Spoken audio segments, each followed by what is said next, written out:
Spiderman 4 का new title brand new day Spiderman की story के बारे में कुछ बताता है। और वो जो बता रहा है उससे स्पाइडरमैन की दोनों ही थ्योरी जो मार्केट में चल रही थी वो दोनों ही सच होती हुई दिख रही है। पहला ये कि स्पाइडरमैन की स्टोरी डूम्सडे के इवेंट के बाद टेक प्लेस करेगा, और दूसरा थ्योरी ये बता रहा है कि स्पाइडरमैन की स्टोरी डूम्सडे के इवेंट के पैरेलल में टेक प्लेस करेगा।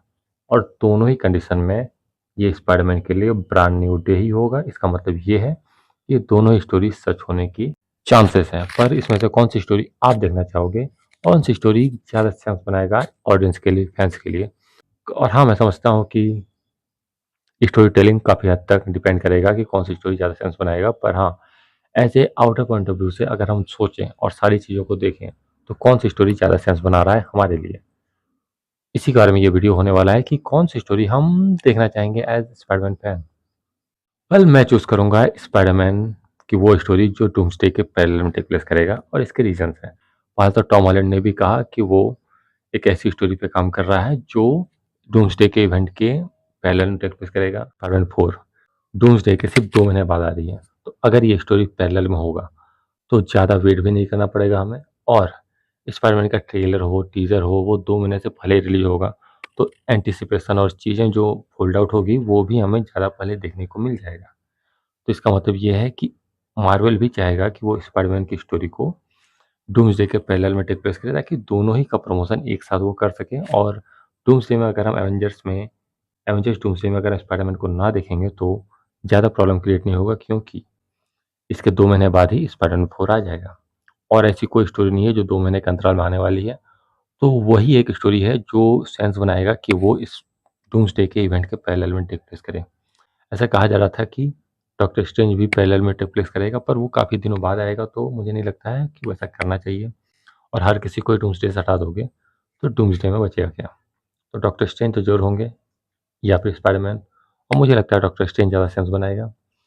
और स्पाइडरमैन के होने से स्पाइडरमैन नहीं होगा, इसके पीछे एक प्रॉब्लम है, क्योंकि स्पाइडरमैन है न्यूयॉर्क में, और सारी चीज़ें न्यूयॉर्क में अगर टेक प्लेस करने वाली है तो स्पाइडरमैन का वहाँ ना होना सेंस नहीं बनाता है, क्योंकि वो वहीं पे है, न्यूयॉर्क में है, तो वो वहाँ क्यों नहीं होगा? वो डूम्स के जो अटैक होगा उस पे वो क्यों पार्टिसिपेट नहीं करेगा?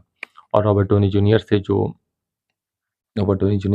जिसने आयरन मैन प्ले किया है, जो स्पाइडरमैन का मेंटर भी है, तो उससे जो कनेक्शन है पीटर पार्कर का, उस कनेक्शन को भी तो रूसो ब्रदर्स बढ़ाना चाहेंगे। पर क्या वो यहाँ करेंगे? हो सकता है नहीं।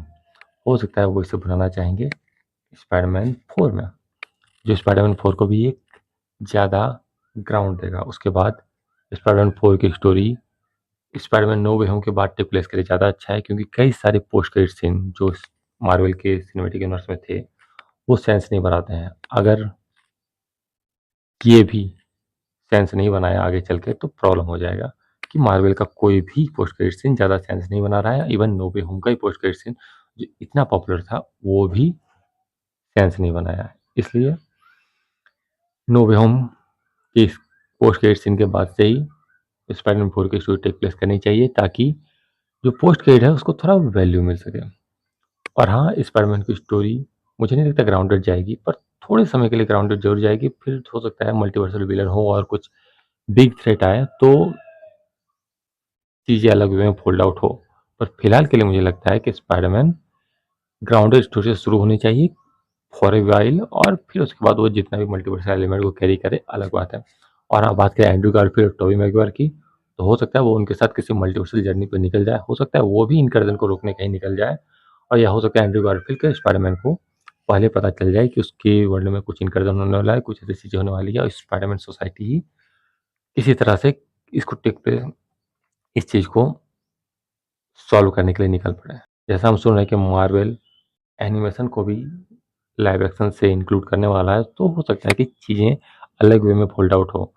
तो मुझे लगता है कि हाँ, स्पाइडरमैन 4 की स्टोरी ब्रांड न्यू डे जो है वो डूम्सडे के पैरेलल में टेक प्लेस करने चाहिए, और जिससे नो वे होम का पोस्ट क्रेडिट भी बच जाएगा और चीज़ें भी ग्राउंडेड थोड़ी देर के लिए जाएगी। फिर स्पाइडरमैन को एक अपना साइन करने का मौका मिल जाएगा, और फैंस भी खुश रहेगी कि हाँ, कुछ चीज़ें अच्छी हो रही है, कुछ चीज़ें जो काफ़ी अलग वे में फोल्ड आउट हो रहा है। और बात करें कि अगर ये डूम्सडे के इवेंट के बाद रिप्लेस करता, बैटलग्राउंड रिप्लेस करता, वो भी अच्छी स्टोरी होती, पर नो वे होम के पोस्ट क्रेडिट को ज़्यादा वैल्यू देना अच्छी बात रहेगी रेदर देन ये कि आप इसे डूम्सडे के बाद इवेंट के बाद टेक प्लेस करो और डूम्सडे में उसे थोड़ा-सा ही वन लाइन में बोल के चल जाओ कि ओके, स्पाइडरमैन की स्टोरी यहीं से शुरू हो रही है। वैसा होगा तो थोड़ी स्टूपिड लगेगा। तो I think brand new day मैं देखना चाहूँगा नो वे होम के इवेंट के बाद टेक प्लेस करे, स्पाइडरमैन डूम्सडे में ना नज़र आए और डायरेक्ट नज़र आए सीक्रेट वार में और स्पाइडरमैन 4 में। That's it.